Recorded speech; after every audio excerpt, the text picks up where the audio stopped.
सूरत में 300 किलो गौ मांस पकड़ा जाने की घटना से चकचार मची। पेस्तान के उन इलाके में पकड़ा गया गौ मांस। पेस्तान पुलिस ने 5 आरोपियों को गिरफ्तार किया है।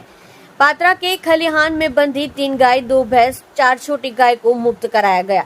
3 लाख रुपए से अधिक का माल जब्त किया गया। उन क्षेत्र के गुलजार विला के पीछे छापेमारी की गई। तबेले की आड़ में होती थी गौ तस्करी। आरोपी जुबैर रहीमुद्दीन शेख की गिरफ्तारी की गई। आरोपी राजू बुधिया राठौड़ और इमरान इस्माइल कुरैशी को गिरफ्तार किया गया।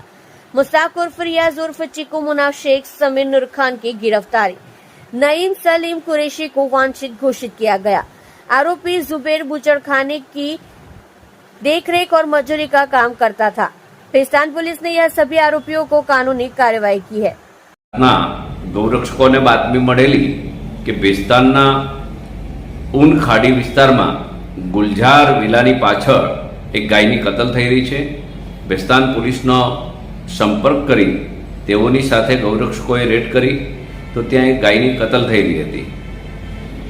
મિત્રો, મોહરમ અને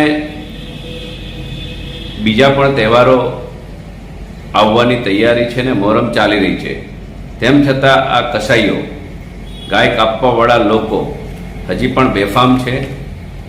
પોલીસે 5 લોકોની ધરપકડ કરી છે। આ 5માંથી 4 લોકો એવા છે કે જે વારંવાર પશુઓની હત્યા કરવામાં ટેવાયેલા છે। મિત્રો, ગૌરક્ષકોની સક્રિયતાના કારણે આ એક મોડસ ઓપરેટિંગ બહાર આવી છે। જે લોકો વારંવાર પશુઓ લાવતા ને એક તબેલામાં રાખતા અને પછી ધીરે ધીરે એને એ પશુઓની કતલ કરવા માટે ખાડી કિનારે પશુઓને લઈ જતા। એટલે પેસ્તાન પોલીસે અને ગૌરક્ષકોએ ખૂબ સારી કામગીરી કરી છે। આ જે લોકો છે એ વારંવાર આવા પશુઓ કાપવાથી ટેવાયેલા છે। એમના ઉપર પહેલા પણ અગાઉ કેસો થયેલા છે। આ તમામ કસાઈઓ વિરુદ્ધ પાસા સહિતની કડક કાર્યવાહી થવી જોઈએ। એમની જે પ્રોપર્ટી છે એને પણ નાબૂદ કરવાની ખરેખર કડક રીતે કામગીરી કરે તો હું માનું છું કે જે સુરતની અંદર ખાસ કરીને ગૌ હત્યા થાય છે તેના પર પ્રતિબંધ આવશે।